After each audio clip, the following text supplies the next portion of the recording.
First of all, I'd like to begin by acknowledging and celebrating the traditional custodians of the lands upon which we meet today and pay my respects to elders past and present. We meet on the lands of the Bidjigal and the Gadigal people of the Eora Nation.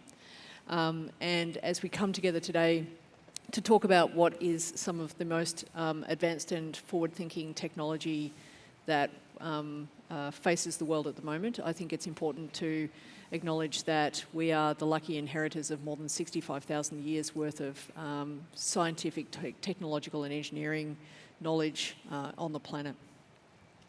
So what we're going to do today is kick off our conversation by acknowledging explicitly that we are having a discussion amongst people who are, I think we coined the phrase quantum adjacent. And so the first thing we're going to do is do a little round of introductions, and I'm going to ask everybody to briefly introduce themselves, introduce their organisation, and talk a little bit about where the adjacencies might reside with quantum. So we'll kick off first of all with Nadia, who is closest to me. So over to you, Nadia. So thanks very much, Eleanor, and thank you very much to the organisers for giving me the opportunity to sit on this panel. So my name's Nadia Court, and I'm the Director of the Semiconductor Sector Service Bureau, also known as S3B.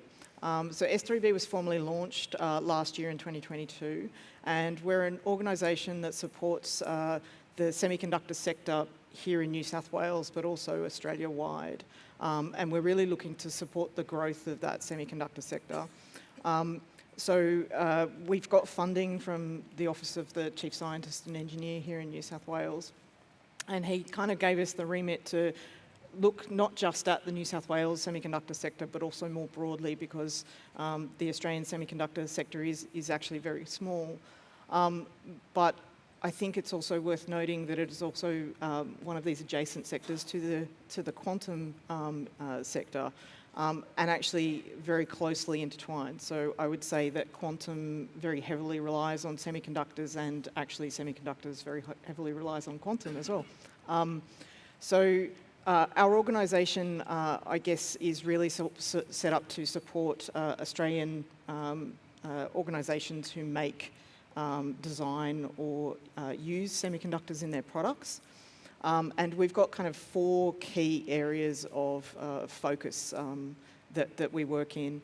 The first is really around ecosystem development. So it's about bringing people from the ecosystem together, people from government, industry and the academic sector, to really create a cohesive and collaborative sector and make sure that everybody's engaged. Our second focus area is in talent and talent pipeline development. So this is about ensuring that the organisations that work within the semiconductor sector have the talent that they need to succeed, and certainly that's kind of very much the case in the quantum sector here. And so we've kind of here working with some of our educational organisations that we work very closely with to see what we can do to support development of that talent.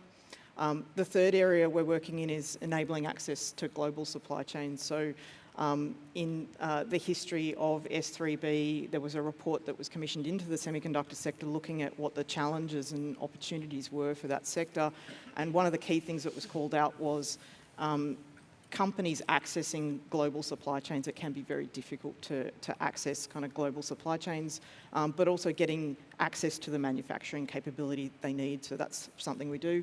And the final piece that we do is on market intelligence. And so this is really enabling people access to the intelligence that they need to succeed. So this, I would say the remit of this is not just industry, it's also looking at government and research organisations, looking at future trends within the sector and how we can support them to do that.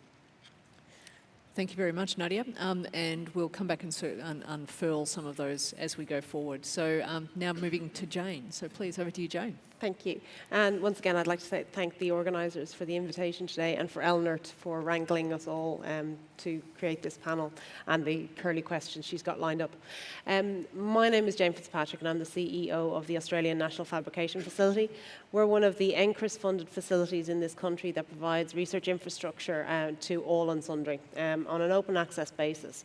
We've got about $500 million worth of tooling and expertise dotted around the country.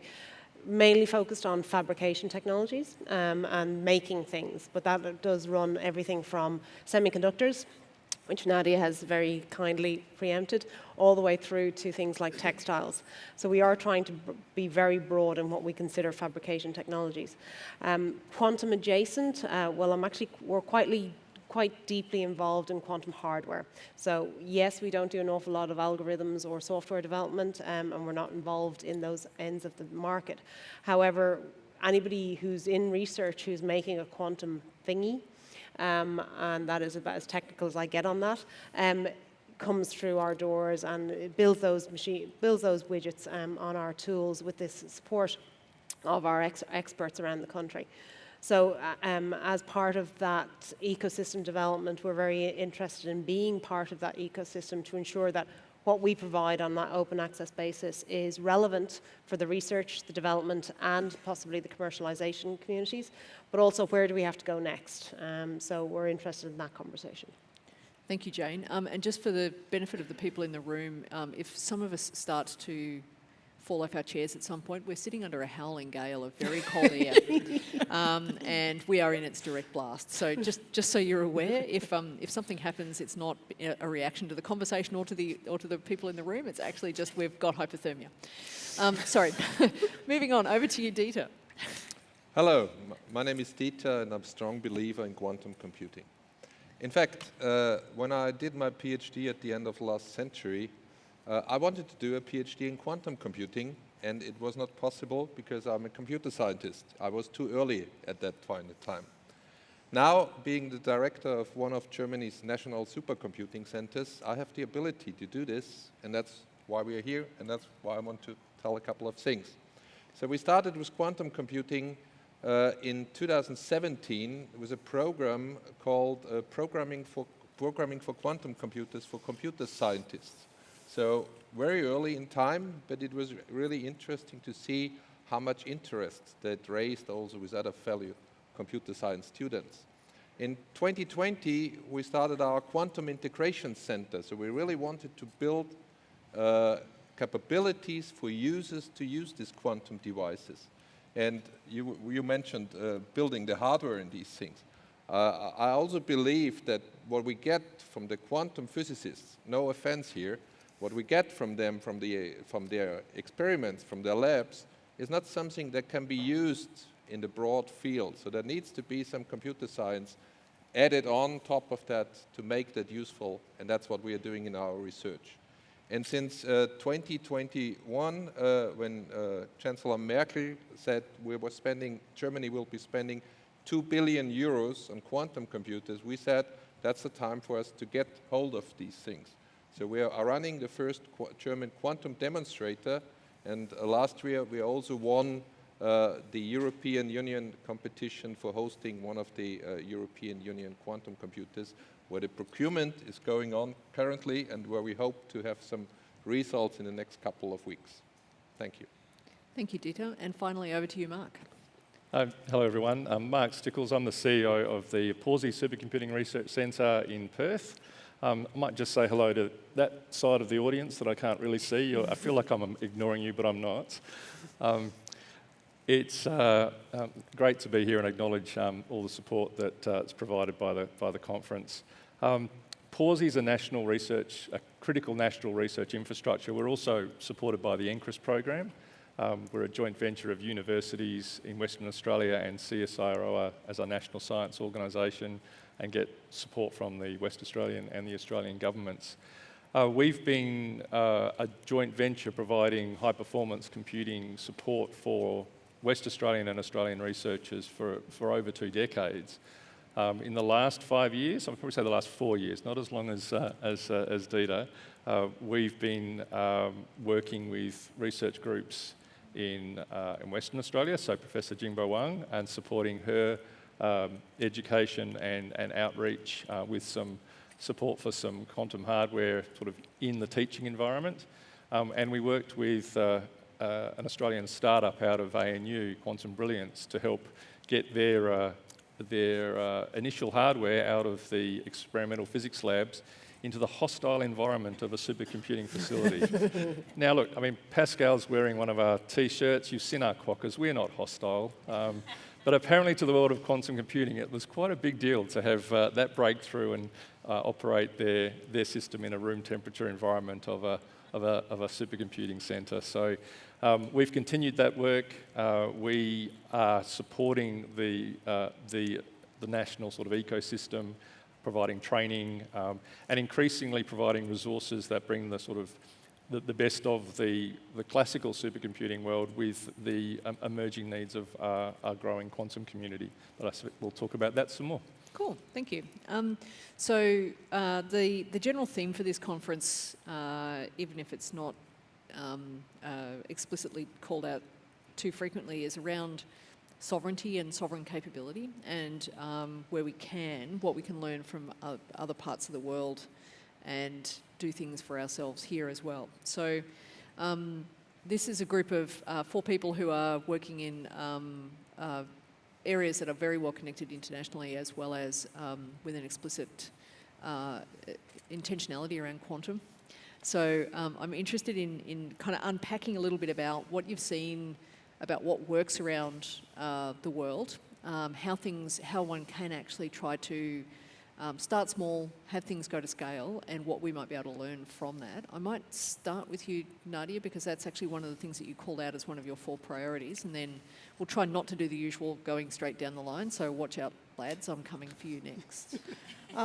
Sure. So I suppose, speaking very much from a semiconductor perspective, in the last year or so, I've been doing quite a lot of travelling internationally to see what's being done in the semiconductor ecosystems internationally to support development of their local ecosystems, and also, I suppose aligned to that, what's kind of happening there for the quantum sector. And it's been really interesting to see the fact that, in places like Europe and North America, there actually is existing infrastructure that's been set up for many years. We've actually got a visitor in the audience from Canada who's been running CMC Microsystems, and this is a network across Canada that runs infrastructure for design and enables access to microelectronics fabrication, commercial fabrication facilities across Canada, and they've been running now for 30 plus years. And so what that's really done for the Canadian ecosystem is really to help support growth of particularly that talent. So that's something that I've seen as very different here. We don't have anything like CMC. Similar organisation in Europe, Europractice, does something very similar in Europe. Equally, there are other similar organisations in Asia, in Taiwan. NALABS does something very similar to enable access to kind of commercial fabrication and manufacturing capability. And one of the benefits of this, particularly for kind of a commercialisation perspective, is that it enables people to really step through the development of their products much quicker, because they're using, rather than using kind of university infrastructure to make a single widget which works maybe once, they're able to leverage the benefit of a whole industry that has built up over 30 plus years, very well established manufacturing processes that work 99% of the time, so that you can actually then get a product to market a lot quicker. And so that's something that I think, one of the things I'm starting to see in Europe and North America as well, is people are now looking at, well, what can we do for the quantum ecosystem?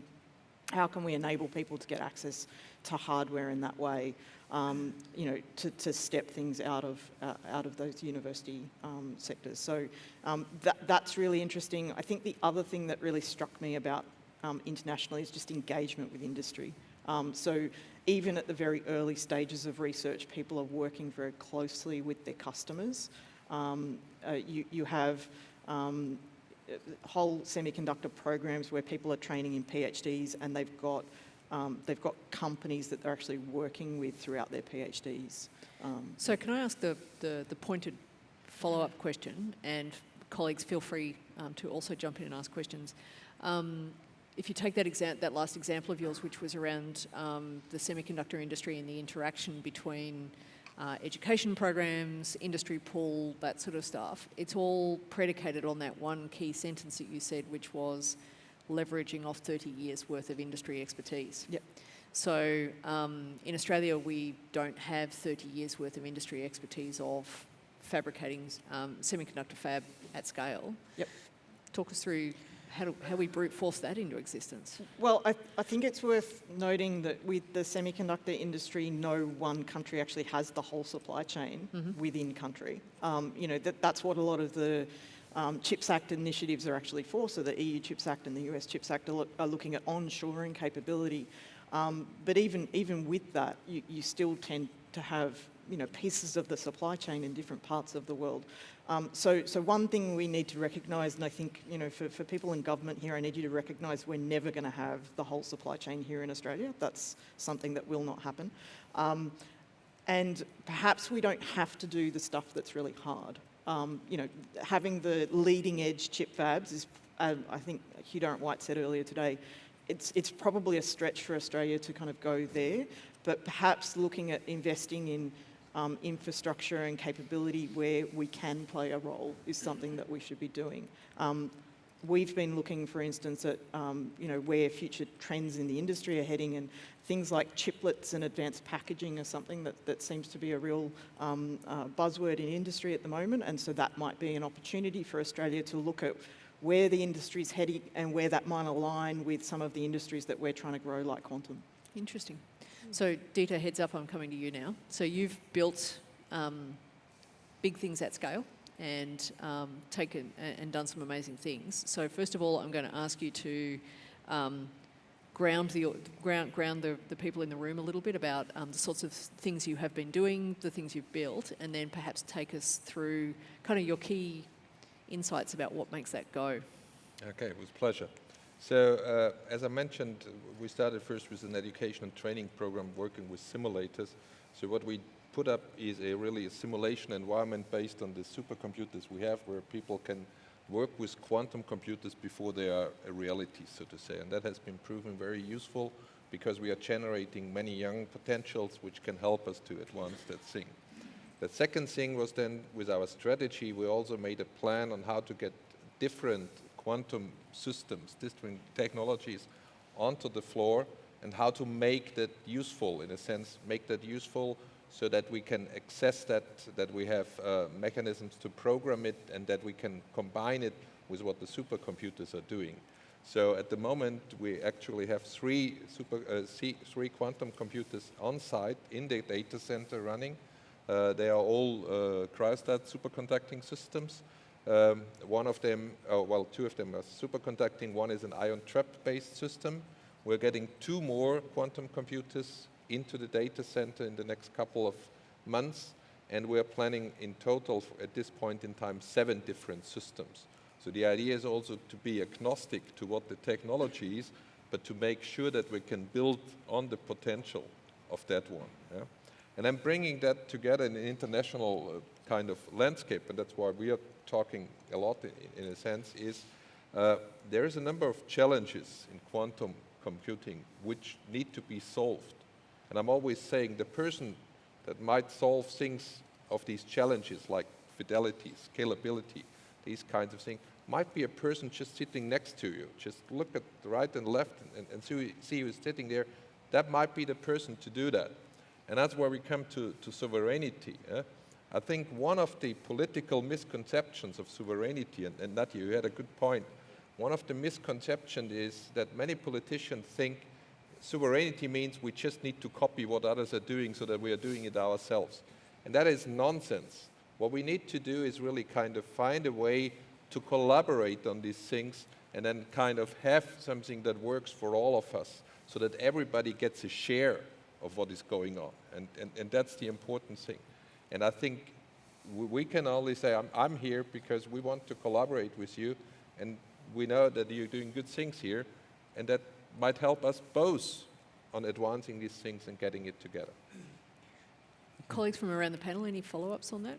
Can I quickly acknowledge, he's genuine about that. His deputy is coming to Pawsey next week to spend the time in WA. It's also on his way back to Germany. The other observation to make is that there is an adjacent event to this one. So there's a supercomputing conference. There's about 1,000 people that are in Sydney, talking about issues around advancing algorithms and architectures and the technologies that have some decades of experience behind them, and there's real opportunities there to bring some of that expertise into unlocking some of the opportunities around quantum. Dieter didn't also acknowledge that he chairs a system in Germany that has, if you like, 3 national facilities that offers, I think, a scale that we can't replicate here, but the collaboration opportunities and that people-to-people exchange is real and something we're genuinely benefiting from. So I just wanted to acknowledge that. Jane? So one of the things that I do want to acknowledge is while we might not have a semiconductor supply chain embedded in our system, we've spent a lot of money on research in quantum across the last 30 years. That is ready and ripe. We've got a lot of IP in there, and it's not just in computing, it's across the gamut of where quantum technologies can actually have advantage. So sensors, timing, navigation, inertial sensing, and I think Mike showed some of those sensors there earlier. And those are the kinds of places that we can really have impact on a global scale. If we manage to take that research investment that we've had and get it out, not all of them require a $20 billion fab at the leading edge of semiconductors to be produced. Some of that supply chain can be replicated here at a reasonable cost. But what role does infrastructure from the public good play in that supply chain? And how do we help small to medium manufacturers or current manufacturers adapt to this kind of technology because it is new? And what parts of the supply chain do we then go overseas and look for? Where do we, friendshore those other parts of that supply chain? Because nearly everything that in quantum is going to have dual use. It's going to have defense implications. So we're going to have to be thinking very strategically about what we put in here as a sovereign capability, but also who we partner with to complete that supply chain. So, and I swear we did not plan this. I'm going to pick up on a couple of rhetorical questions that you asked and see if you have answers to those rhetorical questions. Of course. Go for it, Jane. Oh, sorry, which rhetorical question? So you asked 2 very interesting, perhaps rhetorical, but now I'm going to make them actual questions. One was around what is the role of public investment in some of this infrastructure in order to stimulate particularly uptake by industry in Australia, and how do we help industry find their way to that infrastructure and make it go? Okay. So I think there's many different answers on where does the public investment have to go.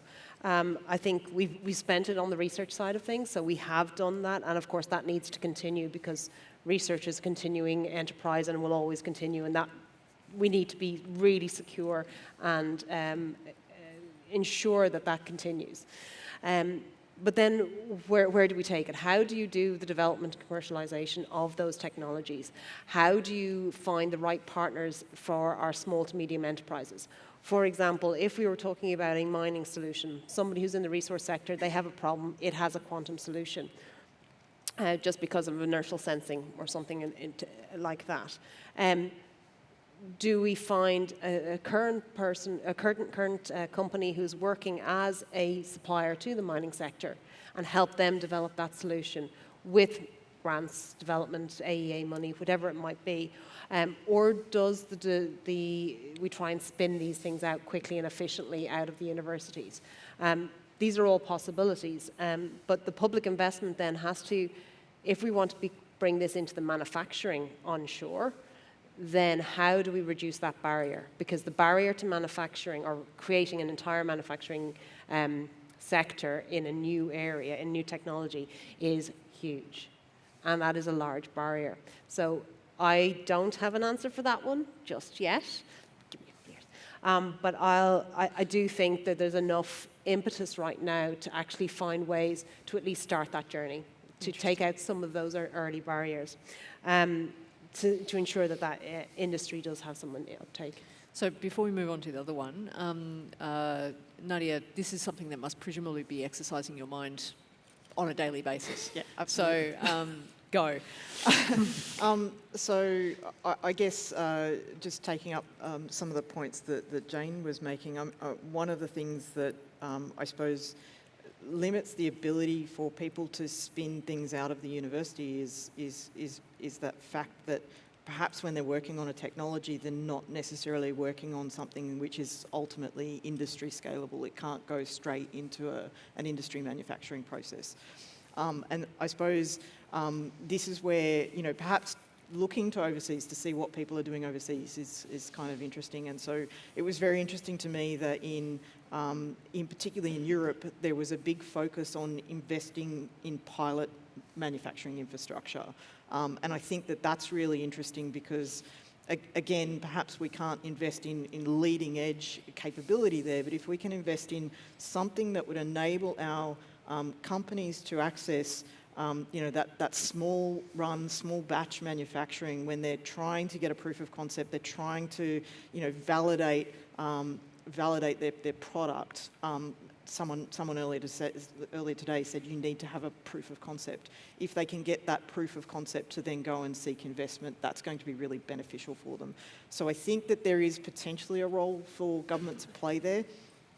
In the UK, for instance, they've invested in these things called catapult centres, and they're in various technology areas. There's one of them focused in compound semiconductors, and around that catapult centre, there is quite a lot of industry that's kind of popped up. Some quite big industry has been drawn in, some was existing industry, but then there's also these smaller companies kind of popping up as well. I think the thing to keep in mind, though, is if you are going to invest in infrastructure, you can't just invest in the infrastructure. You need to make sure, I was at an event a few weeks ago where someone made a point of saying you need some play money. You need to be able to give companies the ability to try things out, particularly companies who, maybe they're not developing the technology, but they're the users of the technology. I would say that our industry is very risk averse, and so they need to have some sort of incentives to actually try out this technology. So I think along with the infrastructure, you need some money. So that actually goes to Dieter's observation about creating the generation of the potential users of quantum computers just by giving them something to play with. Yeah. Mark, you must, you run a supercomputer. Which is largely publicly funded and must presumably wrestle on a daily basis with why that rather than just buying flops through AWS or something like that. So what's your perspective on this issue that Jane raised? Well, I was going to react to the wrestling on a daily basis with it because it is a very, we think of computing now as so ubiquitous. The supercomputers are very large, if you like, scientific instruments, and they require an expert workforce and a degree of support that isn't the same as that sort of service that's provided through the cloud, through AWS. That service is still incredibly important to science, the AWS type service, because there's a growing need for computational methods and skills across all sorts of domains. But I'm both advocating for the need for the infrastructure, but also the expertise that's resident with it for the type of things that we do. And I think that's often the flip side of this. Infrastructure is rarely a great topic to talk about. It sounds like roads and rail, but in this world, it's also the catalyst for some really important skills development. And in this space, in this domain, we've got as Jane mentioned, decades of experience and a strong pipeline. And my other little closing comment is I recently gave a presentation to a retirement village. It was the Karrinyup Lakes Lifestyle Village last week. It's where my parents are. I was asked to give a presentation. It was a packed house of about 45 retirees, and I talked about the history of computing. And I didn't know that the fourth computer in the world was built here in this country, I think in the late 40s at CSIR. As I currently work for CSIRO, I'm not making a comment on public government policy in this coming statement, but the history is that we were absolutely pioneering in this space of building new technologies. But I think within the decade, the decision was made that we would buy it offshore. We wouldn't need that, and we probably lost a decade or two of capability development and the sort of allied things that come with pioneering, if you like, computing or pioneering technology of any kind. And I hope we can have the courage at government level and of all sort of levels of government to work together to actually sort of take this challenge, because the intellectual capacity in our country is outstanding. Aligning the commercial and government and other capacities is something that is the challenge before us. Dieter. Okay, I may add to this one. That's a good example. I mean, we have the same one. In Germany, we more or less gave up the production of solar panels. I mean, look at it. This is one of the things where you say you learn a mistake. And in my case, the Prime Minister came and we talked about it. He said, so are you happy about all the money you're getting for quantum computing? And I said, yes, of course, that's a good start. But you know, it's not one election period. It's not 2 election periods. We're talking about 3 or 4 election periods, which we need to really kind of have this sustainably in there. Yeah? And I mean, just think of that, 4 election periods for a politician. That seems like impossible these days. Yeah? That's several prime ministers here. I just so I'm living on the edge, Eleanor. I'm sorry. I know, I mean, I'm sitting here thinking, oh my God, really? Sorry, go on, Joe. Yeah, so I'm sorry, definitely silence. I'm just going to dig him out of that hole there. So Thanks, Jane. I mean, NCRIS is the program that supports ANFF and PAWSI now, and you know, it has been one of the things that has allowed Australia to actually set a standard for how to do nationwide investment in infrastructure. NCRIS does not have an international counterpart. There is nothing like it in the world. And people are amazed at how Australia has actually managed to organise and actually produce something like the NCRIS program. And it has been running for 16 years. And as Mark has said, that is quite a few prime ministers, quite a few science ministers, quite a few industry ministers. But through all of that, the benefits of having this national organisation, which is looking at the stakeholders, asking the stakeholders what they need, figuring out where's the best place to put that, where's the critical mass of research or development in that area, and putting that infrastructure right there so they can access it. Backing it up with experts, with operational funds, so we can keep the lights on and the people running those tools, makes a huge difference in what we're capable of here. But we now need to step beyond that. We've done that, we've got that bit, we know how it's running, we need to obviously keep it going, but now what is the next step? How do we lower the barrier to the next step, as Nadia was talking about? How do we get to pilot scale? Because no one company can build a pilot scale plant in this kind of technology area. Advanced technologies are too expensive for a small company. The sunk cost is huge. So where is as I said, where does the public money have to go to lower that barrier so that we can have 10 small to medium companies going through a pilot scale facility, all creating some form of quantum sensor or quantum thing that you're going to shake very, very hard, and come out with that, and then be able to bring it to the computer, the software developers, so that they can put their software algorithms around it. It's a whole ecosystem of lots of little innovations, but it all starts with the thing. It all starts with the widget. If we don't have a quantum widget, the rest of it's going to not have something to play with. So thank you, Jane. That's really fascinating and leads very nicely into a rapidly evolving set of new questions. So for the people who noticed it, the QR code for Slido went up, and we've already got some people who are desperate to engage in the conversation. So I'm going to go off-piste just a tiny bit, and I will go to some of these, but just to warn colleagues on the panel, I'm still going to give you license to be controversial, so we will do that as we go along. So first of all, we'll pick up the one that it relates most closely to the conversation we've been having so far. So we've got a question that says, how might we leverage private and public infrastructure to provide our quantum SMEs with test beds to evaluate their emerging technology in realistic environments? So I'm wondering who wants to take a first crack at that. I'm interested to have a go, because in some respects we were ahead of Germany a few years ago with the sort of pioneering work that Quantum Brilliance did. But that also then built partnerships in Germany with that company, and so the sort of supply chain approach meant it did go beyond our shores. But I think there are opportunities. Pawsey's been through a big redevelopment over the last 4 years, so it's looking to sort of build its platforms going forward. I think there are opportunities around particularly Western Australia's resources sector, which from this side of the country may appear to be have a particular lens on it, but from where I sit, it's also an incredibly digitised, remotely operated, robotics, automated sort of technology that requires a lot of understanding of the geophysics and the geology of our Earth.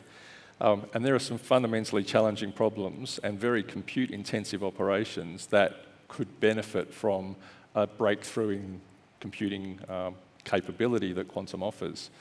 So in the same way that the robotics and automation industry innovation took over 10 or 15 years ago through some investments by those companies working with universities and CSIRO, I think there's an opportunity in that industry for some co-investment in a testbed facility that we could support with national supercomputing assets, both in Perth but in other parts of the country. So just as an approach. Thanks, Mark. Does anyone have anything else they want to throw in? I can probably add something to that as well. I guess when we're talking kind of manufacturing infrastructure, I have seen in other places in the world, and it's also been suggested here, that public-private partnerships are something that maybe we want to be addressing to build larger scale infrastructure. And that's because you can then bring in those larger scale private kind of entities to actually invest as, you know, potential operators of a facility to gain access as a second source, for instance.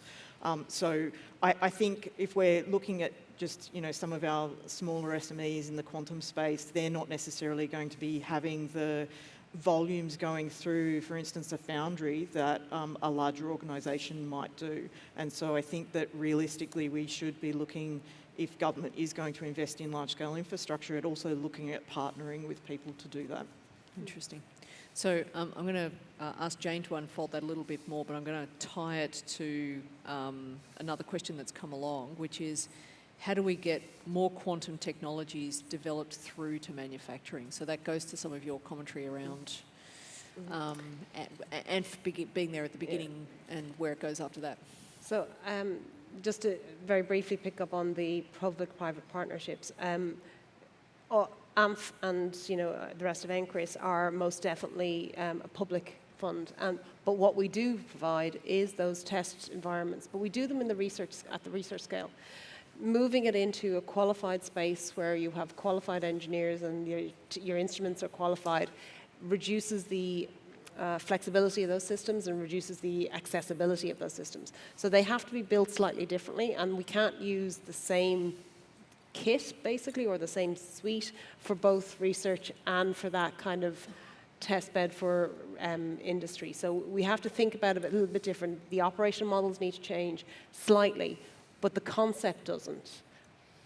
Somebody pays for it, then you charge it out.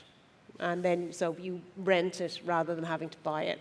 And that makes a huge difference to SMEs, and it will make a difference to those going through. Sorry, the second question, the question you just... So how do we get quantum technologies through to manufacturing in Australia?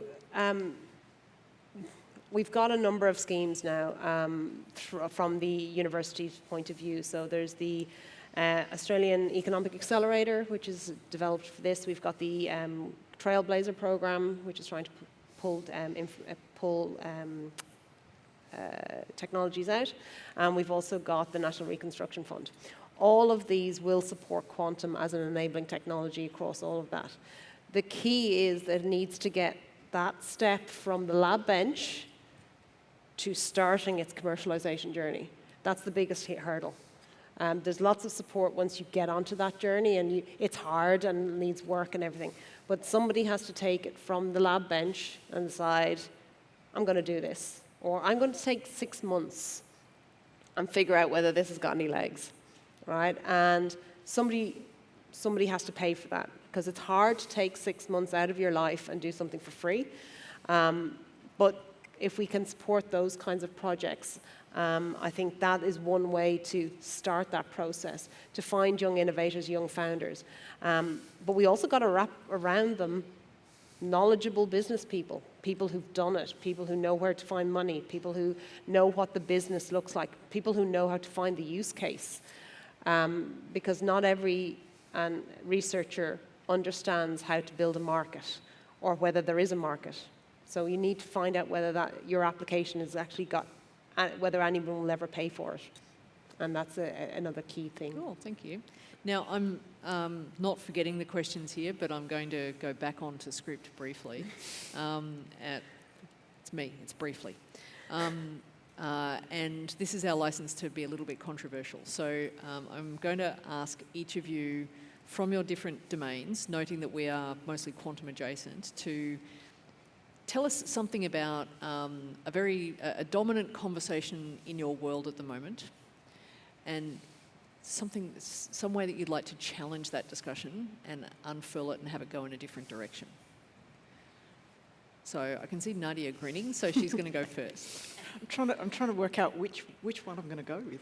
How many did I tell you? No, you get one. So I think probably one of the things that I find very interesting about the discussion around quantum here in Australia, the fact that we have a quantum strategy, is the fact that, maybe this is a little bit self-serving. I run the Semiconductor Bureau, but there's no semiconductor discussion at the federal level. In other places where we are seeing large investments in quantum, we're also seeing large investments in the semiconductor sector. And I suppose this goes back to the fact that actually, as I said earlier, semiconductors very much underpin the quantum sector. A lot of the quantum technologies are underpinned by semiconductors and use semiconductor manufacturing processes. So the fact that we haven't actually looked to see what can we do to support that existing industry, the semiconductor industry here in Australia, and how we can kind of pull that in. Like I think I said to somebody earlier today, I bet there's nobody from the semiconductor sector here, like directly today, other than myself, sort of. Oh, there's maybe. So I think that's something that we're not doing well enough here in Australia. I think bringing together those communities and recognising that there needs to be a discussion about what we do in the semiconductor space as well. That is an industry today, and that can potentially support some of these companies that are starting up in the quantum space. If there is the ability for them to work closely with semiconductor companies, can we help them, get that further way forward down their development pathways? Interesting, thank you. Does anyone want to pick up on that? Or am I just going to toss the next one out? Toss it out. Okay, so Dieter, throw a cat amongst our pigeons. So, one of the things we really have to be careful in quantum is expectation management. I think many of the people hear what we are saying and they understand, oh, this is solving all the problems we have. And that's nonsense. I'll give you one example. Another politician, the story, so to say, and the politician was saying, the supercomputer is like an instrument and the quantum computer is like the whole orchestra. and I knocked him and said, this is nonsense, and the politician replied to me, yeah, but it sounds good. And that's a trouble that we have to look at. People expect that quantum will solve all these things. That's just not the truth. There is something where quantum has huge potential, some application domains, some areas where we can use them, and they will kind of fit in nicely with the supercomputers that we are running. But the real power is combining these things and these technologies. And then there comes AI in and all these other things. Yeah? So we need to be true to what the people are listening to. And the people need to understand that there is huge potential. But this huge potential has a particular focus area. And we may not know how big that focus area is, but there is something where we need to be careful what it is and what they are getting. Because otherwise, we're facing some severe trouble in a number of years.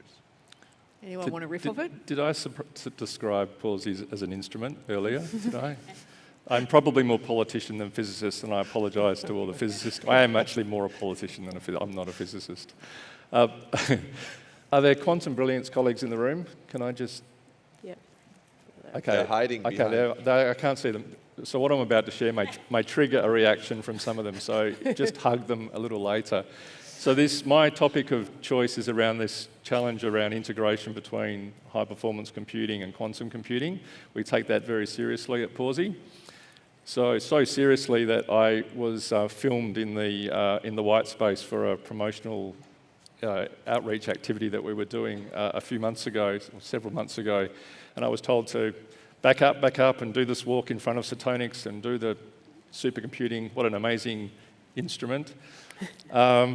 And I was told to back up, and I'm a fellow, almost 6'5", fairly large person, and I turned around and I didn't see the quantum rack that we have, and I literally embraced it, hip and shouldered their wonderful rack, which the colleagues in the lab at ANU picked up on their sensors, and subsequently we've had to re-engineer the rack to deal with those sorts of threatening actions inside a white space. So my effort here is to share therapeutically that their system is not only room temperature, but it also tolerates being hip and shouldered by 100+ kilos of two left-footed CEOs. Okay, Is now that controversial? all right. Okay, so now what do we learn about that around the integration between HPC and quantum computer? Don't let me in the white space. That's the rule. That's a very specific learning activity. Okay, Jane.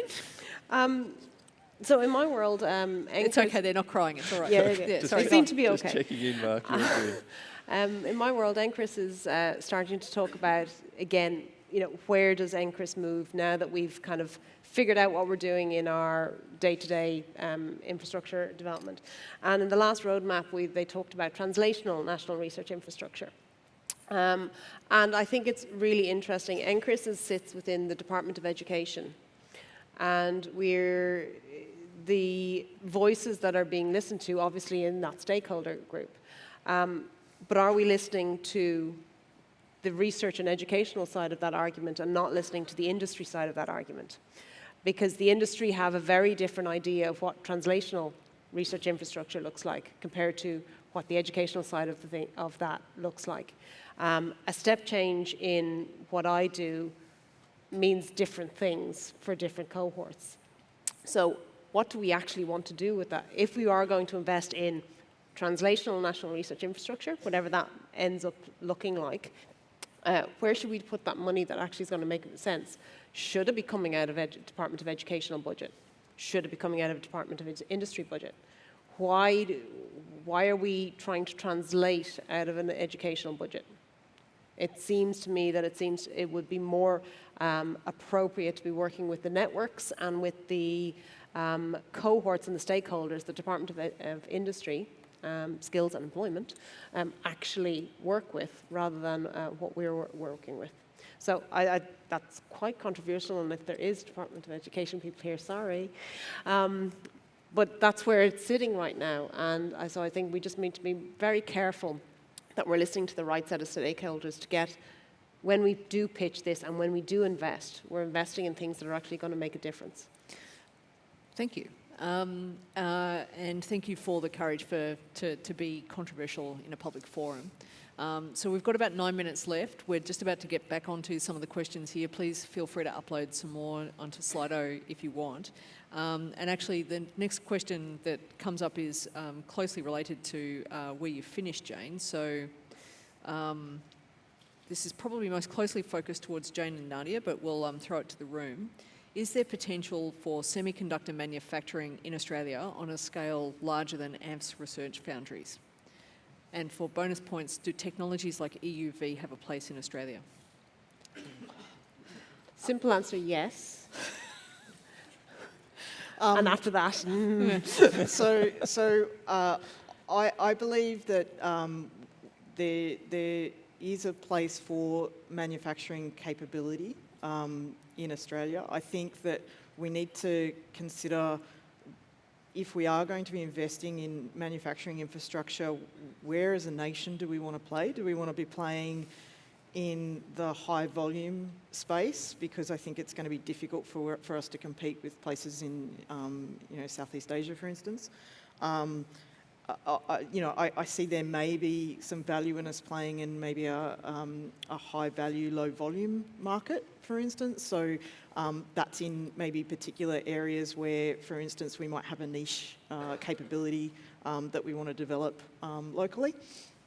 I think that there are potentially opportunities for us to get in early in some technology areas. So, for instance, I mentioned advanced packaging earlier, where there might be the potential for us to, for instance, develop capability here at the pilot scale that then does go to high volume manufacture overseas. But, as most of that kind of IP is developed here, perhaps that's something that we can then hold on to here.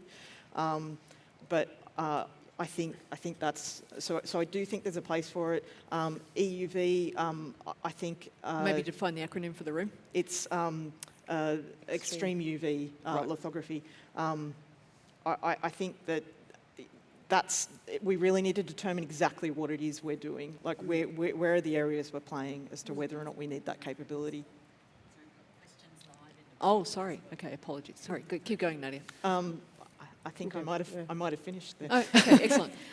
So I've just been told that there's live questions in the room, so that's great. I am going to throw the equal top question up, which is, when will we embrace hug-tolerant quantum computing? When? When will we embrace hug-tolerant Oh, hug quantum tolerant. I thought you computing? said high tolerance. Hug-tolerant. I think we already did. I did. I love it.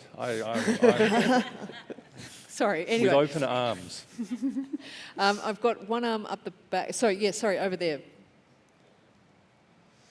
Wow. Yeah, let's see. Australia currently has the best quantum computer research on the planet. And it sounds to me like this is a good place to invest the money.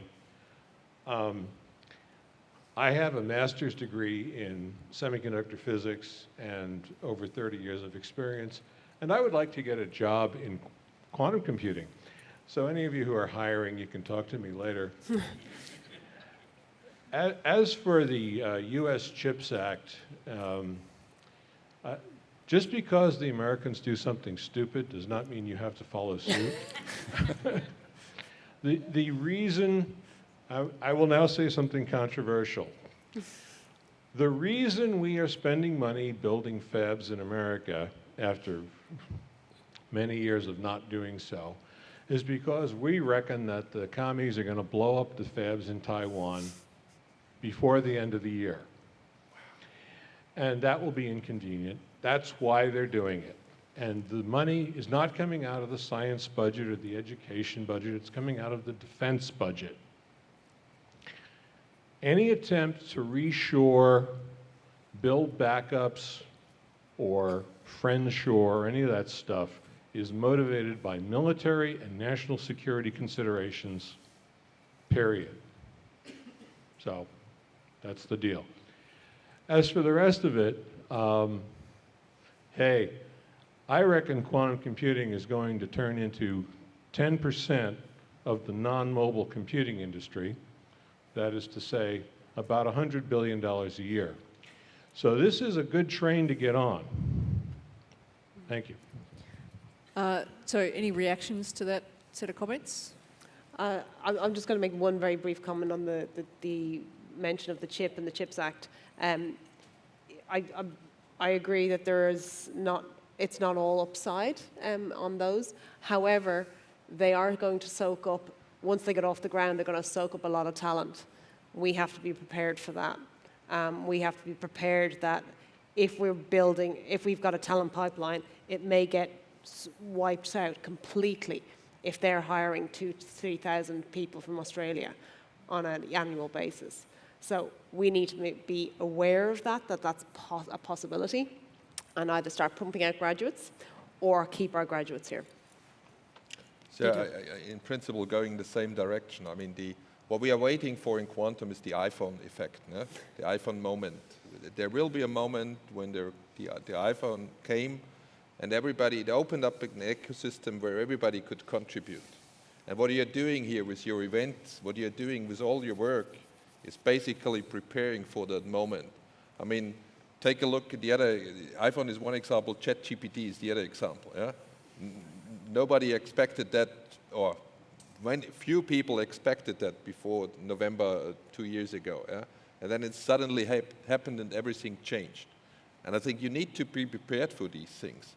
And that's what we're doing. That's why you're kind of integrating it, and that's why you're talking all together. I think it's very important to wherever it comes from, and that's a good point here. Thank you. I'm going to give Mark a brief moment Very because I quickly, want to get up to the question up there. Just Yep. as an iPhone, anyone with a 10-year-old iPhone, it's 2,000 times more powerful than the first supercomputer I'm serious, 2,000 times more powerful than the first supercomputer in the late 79, 80, something like that. So it moves. Just thought that. Nathan. Yeah, so I'm Nathan Langford, and for those who haven't heard, I am establishing a new advanced prototype packaging facility. So it sits exactly in that space that you were talking about of this translational research infrastructure. And I just wanted to ask for your thoughts on the point you made about which budget it should be coming from is a really interesting one. But one of the things that we have been talking about in terms of this mid-translational prototyping stage of the technology creation is the fact that we have very little expert talent pool in this area in Australia at the moment. And one of the things we're hoping to help achieve through establishing a facility that specialises in this sort of mid-scale to sit between the ANFF type early TRL work and the AMRF stuff that's happening at the production scale stuff. One of the things we want to do is to try to build that talent pool, to train the professionals who can then go out into the industries in 10 years' time or in 5 years' time or whatever, and run the processes in the industry that we hope is going to flower. And in some sense, I wonder whether that is something that has overlap with the sort of Department of Education goals that you were talking about. And so I just wanted to float that idea and see whether you had any thoughts about whether this aligns, or does this align the right way with your budgets? So I absolutely agree we don't have the talent base for this kind of pilot scale plant. We have to develop it, we have to build it, we have to use our friends overseas and bring them in and help us to build these things. However, I don't necessarily see that as the prime reason for doing it. If it's a training platform, it's a very different thing than if it's an up and running facility who's providing a service to a client at a level that they require on a day-to-day basis. They're two different things. I think the training will come as part and parcel of running one of these facilities well, but it's a secondary goal, not the primary reason for doing these things. That's why I think it's a more of you're trying to solve an industry problem, not trying to solve an educational problem. Training, as we all know, as soon as you go out into industry, you get training on the job. That's what half of these people will have. But we do need these facilities to train up that workforce so that they can develop into a much bigger workforce that will provide a manufacturing sector in this area. Folks, I'm afraid we have a big red blinky light going at us at the moment, which means we now need to stop and move on. Please join with me in thanking our incredibly erudite and thoughtful panellists.